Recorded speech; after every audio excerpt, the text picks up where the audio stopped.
don't know what you're going to get. And because you were so used to this was how things were working, you're like, okay, you think you're patient. Okay, fine, let your wife be pregnant. It's not that you know exactly what to prepare for, but how do you withstand the pressures? Like, as brothers, don't be too prideful. Like, we all, by God's grace, we want to have successful marriages. Yeah. So put all the thing to the side. Have a village. Yeah. Word. Marriage was not designed for just you two alone on an island. So you two are one. Go and find another one. Okay, hey guys, welcome back to my channel. My name is Dotty. If you're new here, thank you so much for coming on here. And if you're not, welcome back. We're back with the second part of this episode. Yes. With our special guests. And we've been speaking, if you haven't watched the first one, go and watch the first one.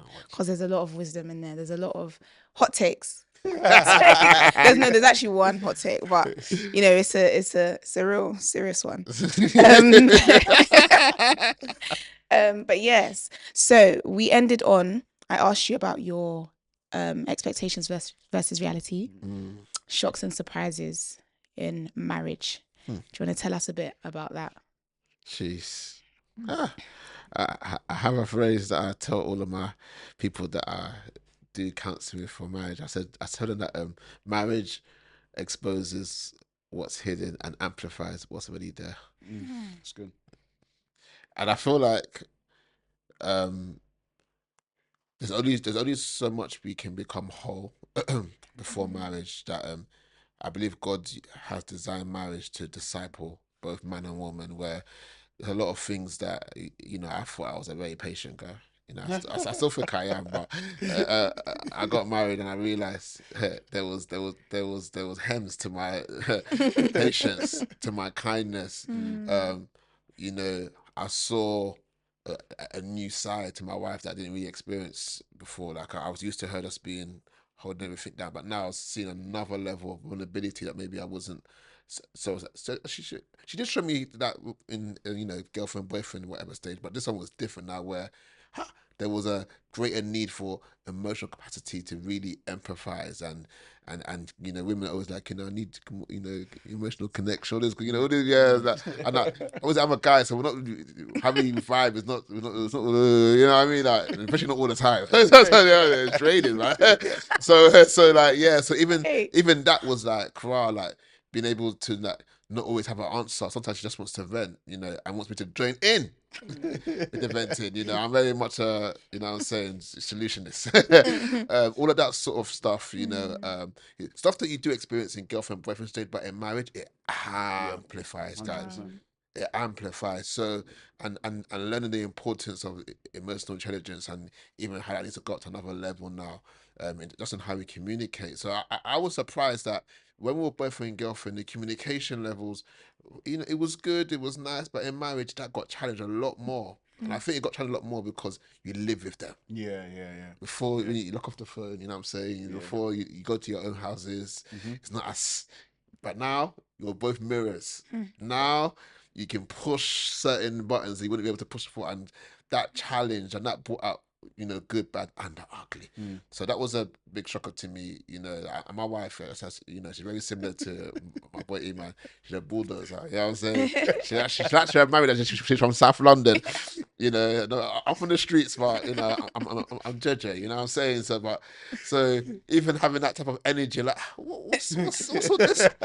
You were like this when we were both giving me. Well, now she's wow. You know, so the energy is alpha to alpha. Thinking, hey, alpha to alpha. You know, you have to be careful because you might forget she's a woman. You know what I'm saying? So that was a surprise. Literally, you know, I have so many stories in that one, but because of time, I was like, but yeah. So and like, whatever you don't deal with in your character, any issues, any type of sin in your life that's not been dealt with. Hello, guys, listen well. It will find you in marriage. It will locate you, and it will expose you in marriage. So even how you deal with each other's, you know, frailties and weaknesses, you know what I'm saying? So, you know, I thank God, man. I married a godly woman, you know. I don't think everybody can say that, you know. True. You know, so experiencing that and seeing how she's been able to witness weakness and not you weaponize it as well. Right. You know, so I don't know if that's a shock or surprise, but I think maybe in that moment it felt like it because you're expecting this to be used against you, but you're seeing a level of compassion that was very beautiful as well. So but other than that, I'm trying to think, shock surprise. I mean, let me see. I think I wrote something down. Yeah, I said, look, man, some things will never change. Like Ema said earlier, man. Like I'm 7 years in, he's 8 years in. I'm just realizing, even till this week, like you pick your battles, man. Trust Yeah, me. you know, and as a man, you know, you take it L. I tell the guys all the time, man. Like you can win the argument or lose your wife. You know what I'm saying? So sometimes you need to pick which one that you want to do. Hopefully you choose winning your wife all the time. I haven't done it all the time, but you know, there's a way in how I think men and women communicate, and even how we deal with conflict. And I was telling one of the guys at one time, like I feel like the leadership aspect of marriage on the man is that whatever we do and however we handle situations, whether we're in the right or the wrong, we're always modeling how we want our marriage to be navigated. So I said it in the context of like, even if she's wrong, guys, how I choose to respond to that wrong is teaching her how we deal, how we do things wrong in our marriage. Right. Come one thing I've noticed about women in marriage, you know, yeah, maybe is that they're watching us and they copy us, and whatever we allow, they will push up until. So I've realized that there's a challenge, and I think that's one thing that was a real thing for me, like dealing with the pressure of realizing that my actions will always hold a greater weight and consequence than hers. You know, and sometimes I don't feel a lot of guys accept that because this whole equality discussion, whatever we're going to go into in another episode. But reality is there's things that I can do and will do that will have greater consequence in our union.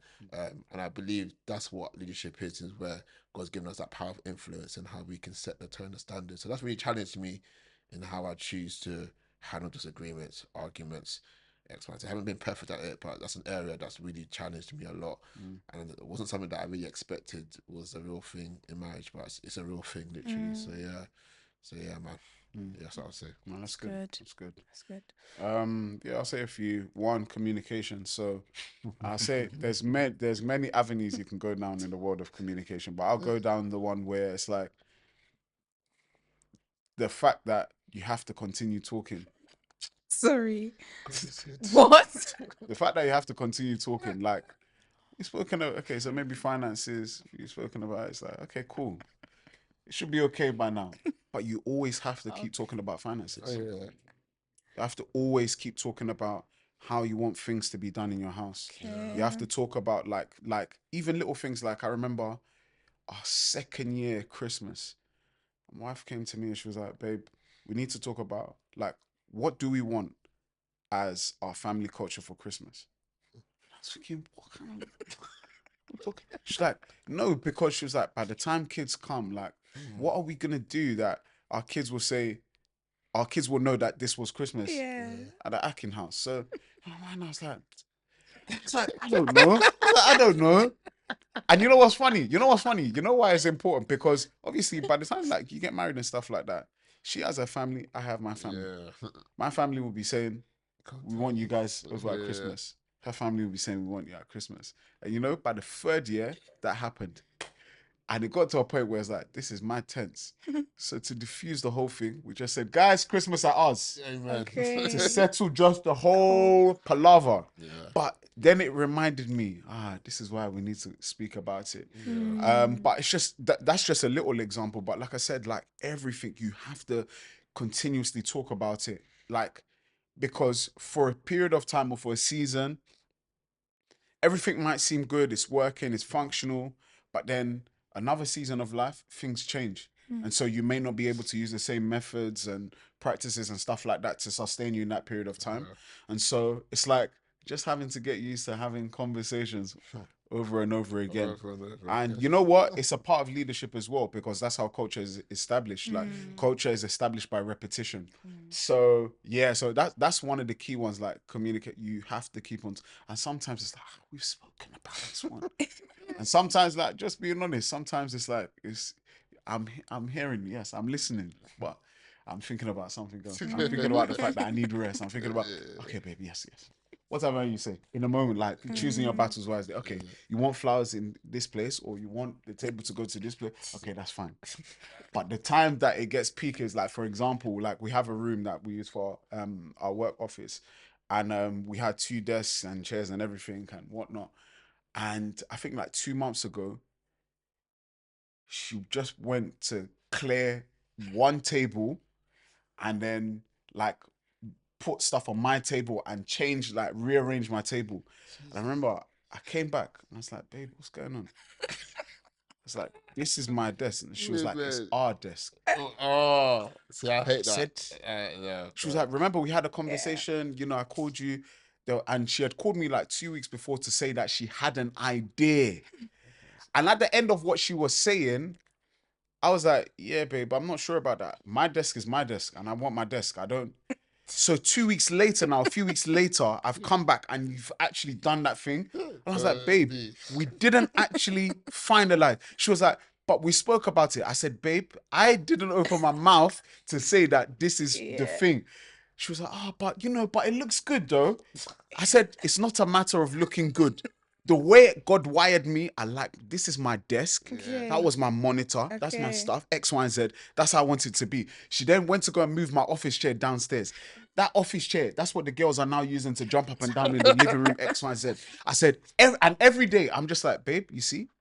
You see what you started? The girls are jumping off this chair, X, Y, and Z. So it's just one of those ones, just to give one example. And then I think just the shocker of like being free in your own space. And people might be like, why is that weird? Because it's like, when you've lived so long without, or maybe just with your family or by yourself, and then having someone else in you, like the freedoms you have in your own house, and your imagination can run wild up to the smallest things. And just kind of having to embrace like our quirks. Okay, that's unique to you. That's unique to me. And embracing that, and that's something that still 8 years in is still like, That's a good point. God, this is the woman that I married. You know what I mean? And I'm sure she probably says the same thing. But it's about embracing. It's like, okay, that's you. Okay, that's you. Do you? And if it's irritating me, I'll just go to my own side. Me, I'll do me. If I know my wife. If she knows, okay, I'm not interested in football, or I'm not, or you're just irritating me, I'll go to my own side. So, but we give each other space for that. And then the final thing I'll probably say is children. That one is the biggest shocker. Because I said that earlier. That's the biggest shocker. Because I just a little. I'll give a funny part of about that narrative. I remember for our firstborn, Sihila, when we found out, it was the week that we had planted our church. So we found out the day before we planted our church. Amazing. The second main thing was like my wife pretty much changed like instantaneously. She was extremely tired from the moment she found out, just extreme tiredness. And guys, I'll be very honest, I struggled the first 2 weeks. I struggled because being at that time, that was what, 3-4 years in, and 3 years in, and we've got our ecosystem working. We know each other, like we're spontaneous, we're going out, this, that, and the third. And now my wife would literally eat breakfast and go back to bed. And my wife is like, she loves to work. She's very like, she's a work. So you've eaten breakfast. And after a few days, I was starting to get irritated. It's like, babe, you've just only eaten breakfast and you're going back to bed. Like, I was getting irritated for her. Like, you're meant to be doing work. Like, you're not working in the house, but like your job work. Yeah. And you're just going back to sleep. Like, I was irritated. Like, that week, like, everything in the house was just going into disarray. Like, the house is getting dirty. I was now doing the double load. The plates, double load. Everything, just the shopping. I was carrying... And you know what? I said, what's going on? Until like 2 weeks. No, even the food as well.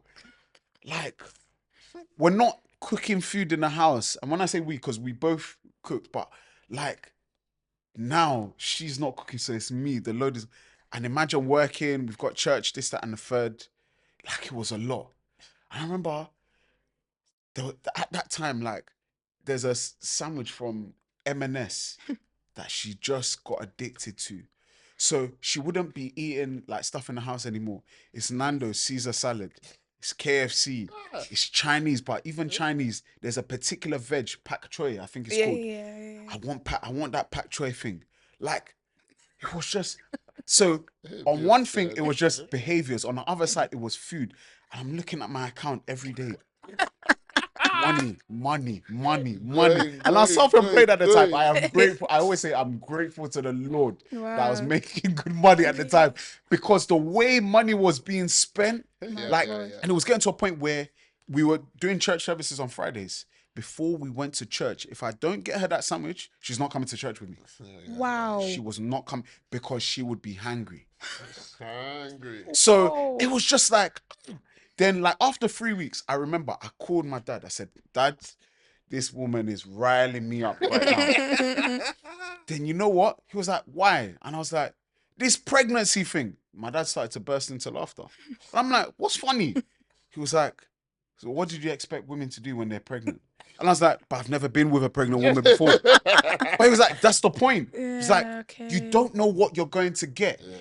And because you were so used to this was how things were working, that you weren't prepared. And it kind of maybe goes back to one of the questions that you had before about being prepared or whatnot. Like, I didn't know what to prepare for. So it just came as a big shock. So now I'm just like, I'm rolling with the punches. I then called my mum-in-law. I told her the same. I said, your daughter's riling me up, you know? I said, we're buying Nando's Caesar salad every other day. We're going KFC. I'm going to M&S every other day. She was laughing as well. But you know what I loved is they gave me the wisdom to know how to embrace her during that time, to acknowledge her during that time, and to also kind of get closer to the baby at the time.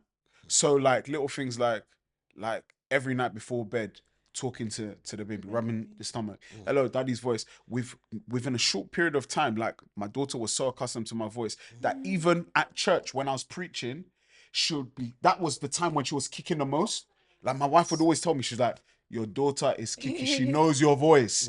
But it's those little things that, you know, you learn during the way. But it's funny, but then it also draws out something from you. You're like, okay, you think you're patient. Okay, fine, let your wife be pregnant. Then you'll see the level of patience that you have. Like the slow, like walking fast and your wife is just hodling and waddling along. Like those little things. But yeah, yeah. Powerful. Nah, it's real. No, kids are a game changer, man. And I think cause I was telling her earlier that even like relationship wise, like being married, naturally you gravitate towards other married couples. But then when you have kids, your time is even more crunched. Yeah. To the point whereby catching up with your people is people and kids. Yeah. So naturally now you Family day together. Literally 100%, because childcare, this, that, you know, especially with like our wives and ourselves, where you both have things going on that you're both, you know, like it's a game changer, man. 100%. And like I was saying, that it affects man and woman, but the woman, she's the one carrying her body, her recovery, the postpartum stage for a woman. That one there, that was the part that hit me the most, you know. It was after she gave birth. Yeah. Pregnancy, because I had him, he gave me the green lights. So yeah, wife had food aversion. Imagine I can't cook chicken in my house because it will make her sick. Yeah. Wow. I can't lie. I had my own. I can't lie. I said, babes, I'm cooking. Stay in the bedroom. Yeah, There's literally, yeah. There's no way I can't eat chicken in my house. Yeah, nah. Literally, there's just different other things. I would say, first time I met her, she was like, you know, tired, weak, and all that sort of stuff. Second and third, she found her groove, kept it good. But after giving birth, like even the birth experience and then the recovery part, you know what I'm saying? Like what they go through as a woman, you know, and then like he said, like it's a whole new woman now. The wife I remember now, she's 2 years in now. My boy's 2 years now.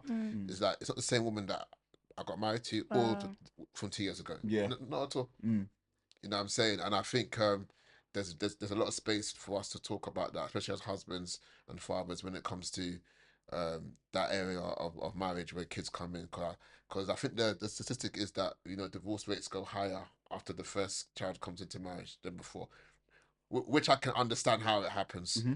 because everything becomes about the child, Mm. and it's easy to forget about each other. Yeah, yeah. You know, it's you know, I think even I even learned that even with the postnatal depression, that men can get it too. But our one, it manifests very different. Yeah. They say most times when a woman has it, the guy has it too. But to detect it is very Wow. what's the word to use?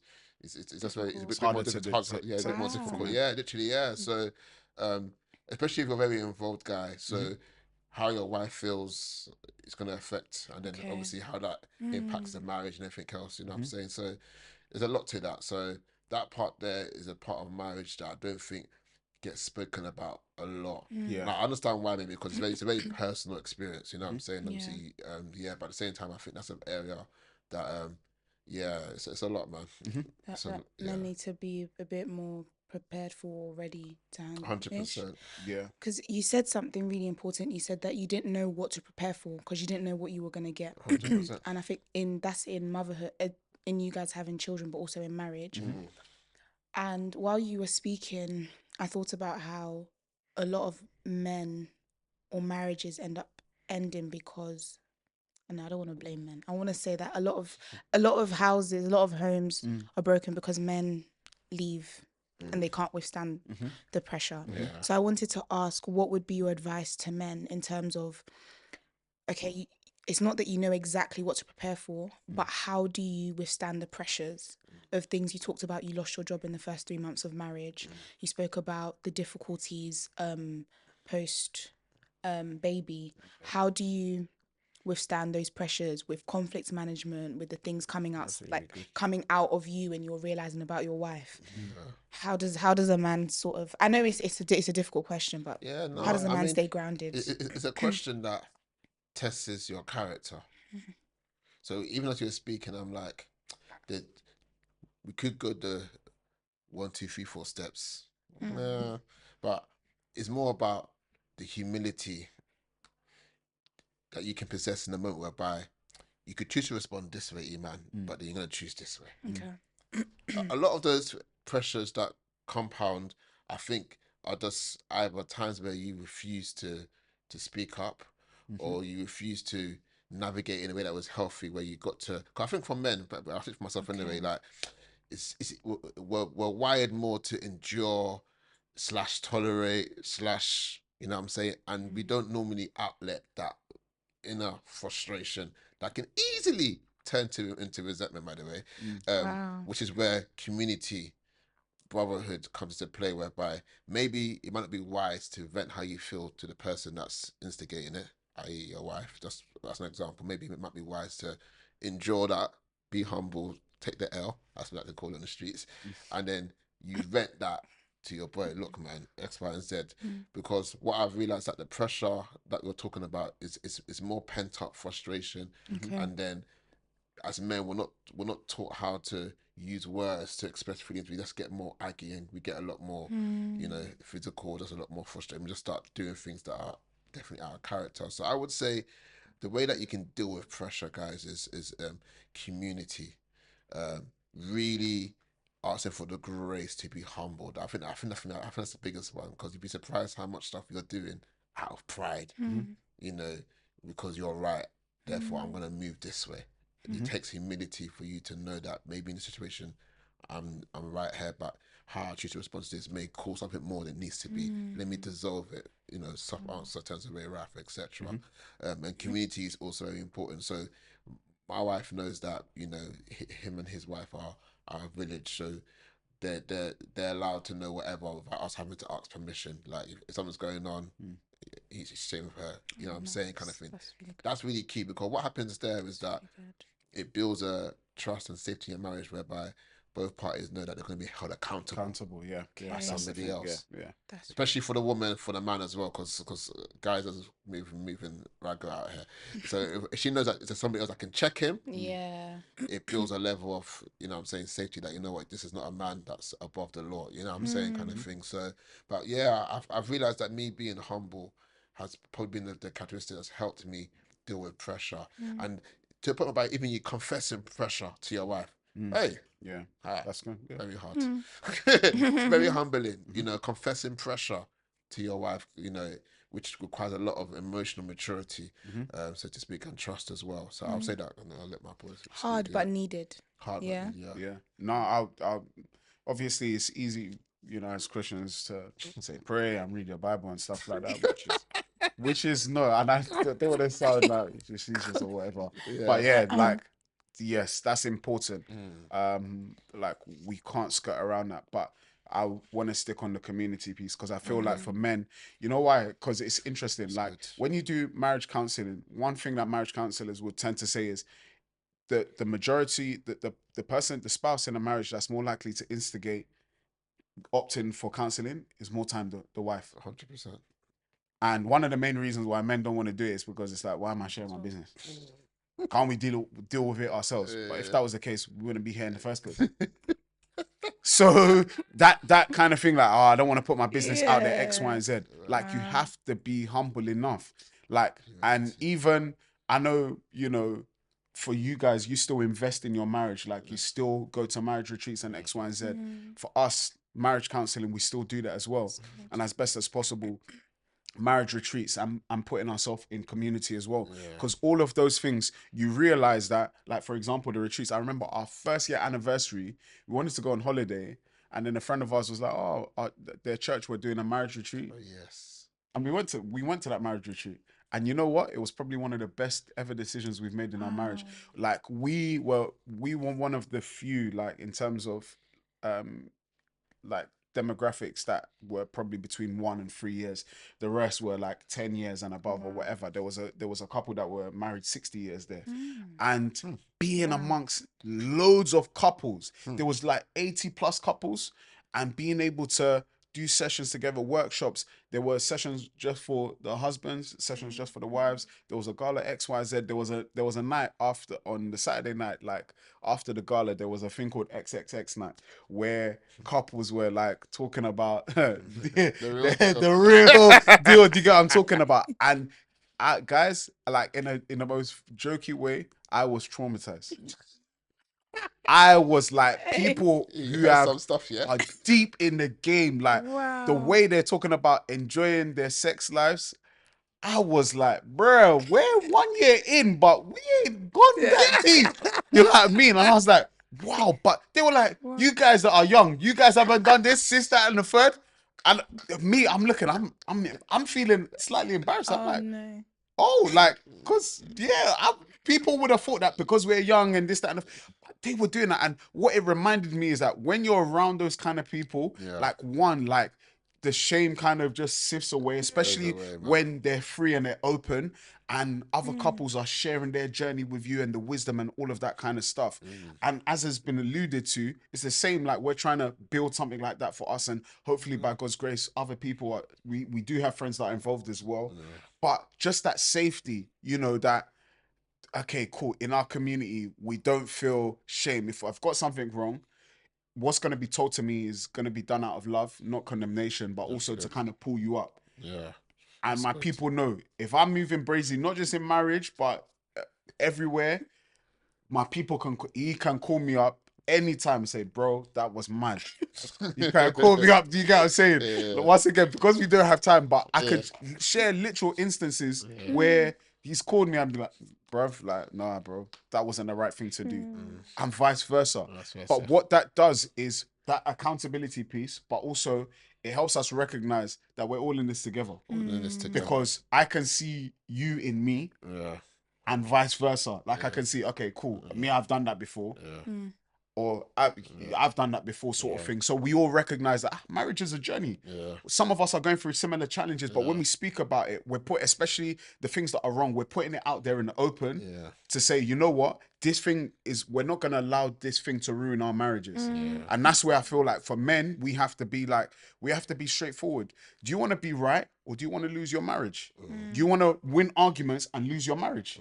Because there's a point where your wife just like, you just want to argue, or you just want to be right, or you just want to be move rago and not allow me to be me. And we see in marriages, women tap out from time. It's only when she's reached that's when she's ready to go. But when you ask her, her. She was like, yeah, I tapped out 15 years ago. I was only here because of the children. Yeah. And it's mad. It's mad. Because you might think, oh, yeah, we're functioning where she was like, yeah, the day you said X, Y, and Z to me on Christmas Day, 12 years ago, I remember that. Yeah. That was that was the last day in my mind that I was willing to take nonsense from you. Wow. And in your mind, you're thinking, I'm a man, I have my family, I have my children, they listen to me. It's like, no, they're managing you. They're managing you.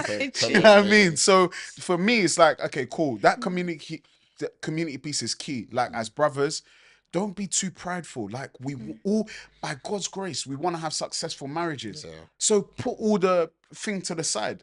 If you know, if you truly know what you're doing and you truly trust your friends or the people that you're around, then know that they're not there to try and bring your marriage down. They're there to help and support you go along. And sometimes if it's just a matter of venting, you can do it to your bros as well. And more time, you'll probably just end up laughing about it because your bro will say, we faced the same issue about it. It's just it's just wives. And I'm sure our wives do the same about us. In fact, I'm smart. I know. They do. 100%. I know. The community part, it normalizes your struggles For real. or your pitfalls in marriage.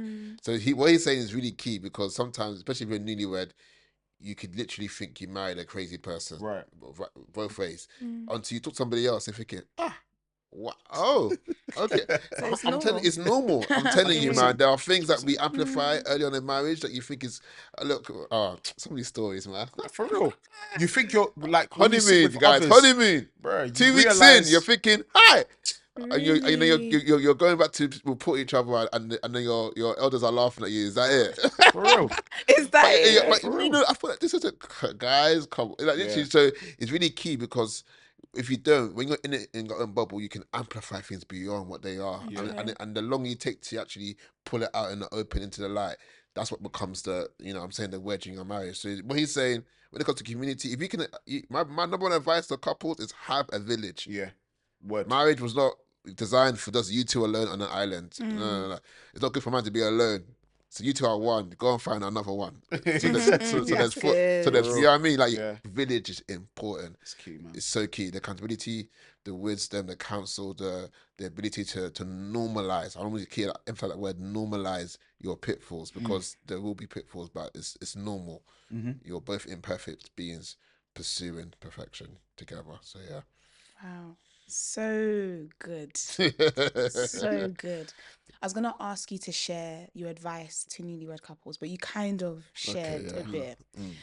So what I'm going to ask you to do is imagine you're just before you're about to walk down the aisle, or imagine you're whispering to yourself as you're waiting for your wife to walk down the aisle. What's the one piece of advice or the one takeaway you'd want to leave men with, or that you'd want to hear for yourself? Hi, you really asking these deep questions. Sorry. Huh? Yeah, these deep, Hi. I would say, I would speak more specifically to men. Okay. Because I feel like men need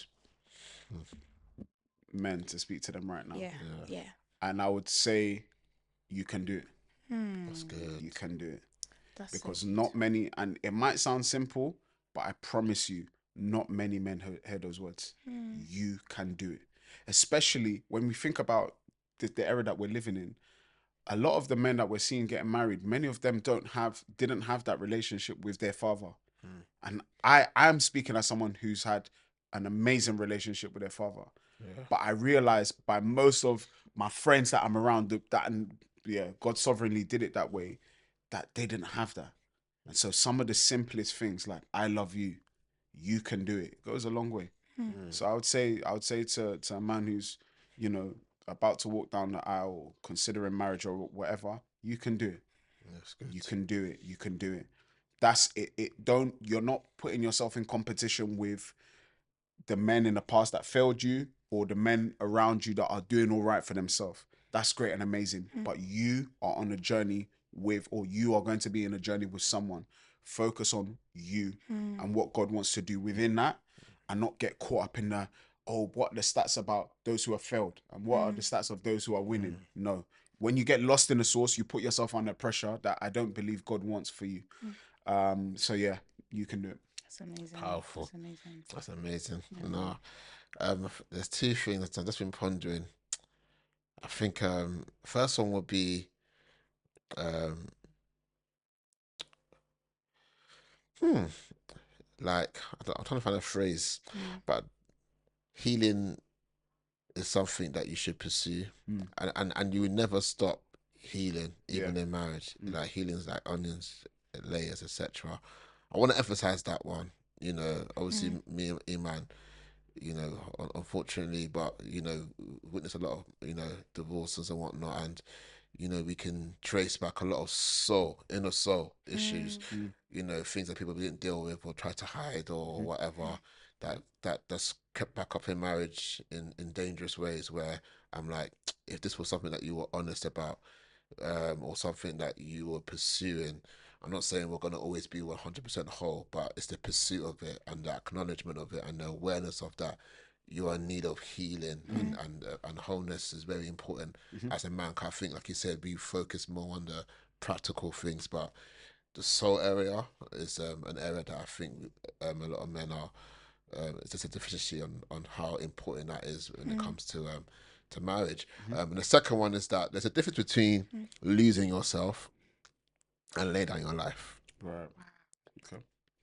And what I mean by that, like, it's very easy. Like when he says that you can do it, the next sentence I would say is that you matter.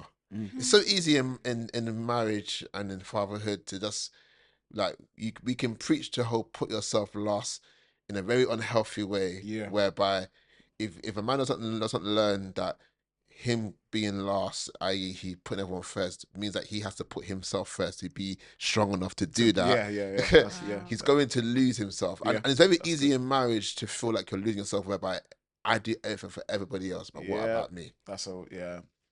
So, but sometimes in our Western Christianity, African Christianity, we preach lay down your life, almost mean that you just lose yourself. Yeah. You lose your essence. Yeah. And whatever, you don't matter. As long as everyone else is good, that's job well done. You know what I'm saying? That's not healthy.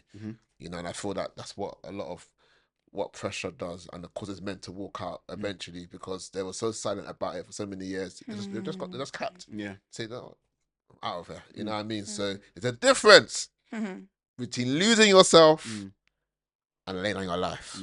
And laying down your life looks like you pursuing the healing, the hoeing that I was saying, whereby you're able to be someone strong enough. Because laying down your life means you become a foundation upon which everything is built upon. And if that foundation is not whole, it's not stable, it's not, you know, quote unquote fixed, then so it's a weighty thing being a husband. I can't lie, you know. So our perspective has to be whole, or else we bring into an unhealthiness that potentially, like I said before, our actions hold greater consequences on everybody else. So your healing, your wholeness, and you learning the difference between losing yourself and living your life is very important. So so yeah, those would be my advice. So, yeah. Wow. Indeed. That was Yeah, wow. that was a whole episode itself. That, I think we have to get one for the 412 podcast, man. Honestly. No, that was amazing. I'm speechless and I'm not a man, so no, honestly, thank you guys for the wisdom shared, the words shared. Seriously powerful.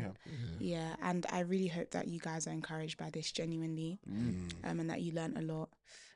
Thank you to my guests once again. Thank you for having us, again. Make sure you guys share this with as many men as possible. The aim of this episode is to reach men, so please share it. Do you guys have anything you'd like to plug? Anything you're doing? That are you reachable? As in, can we contact you? Instagram. Follow me on Instagram, Twitter, etc. By Ayokunu. Obviously follow 412 Men. That's I do it with my brother as well. That's our men's ministry that we do. We meet once a month, Men's Monday. My church, Anything London. If you're creative, please come through. So many things with that. I'll stop there. I'm reachable. Game Changer, but the way it's spelled is a bit different. GAEME Changer. All one word. I'm reachable. Please DM me. A shout, and would love to have a conversation or help. Church wise, City Worship London. If you're looking for a church and Yeah, I mean, I think the main thing is just talking to however we can help or signpost. 100%. That's the Yeah, main yeah. thing. So, Yeah, Yeah. 100%. Yeah, man. We're reachable, man. yeah, yeah, Yeah, we yeah. have to be. 100%. We have to be. Yeah. Oh, thank you guys once No again. worries, thank you. Thank you guys so much for watching. I hope you enjoyed. I've said that already. God bless. See you in the next episode. Bye. Bye. Bye.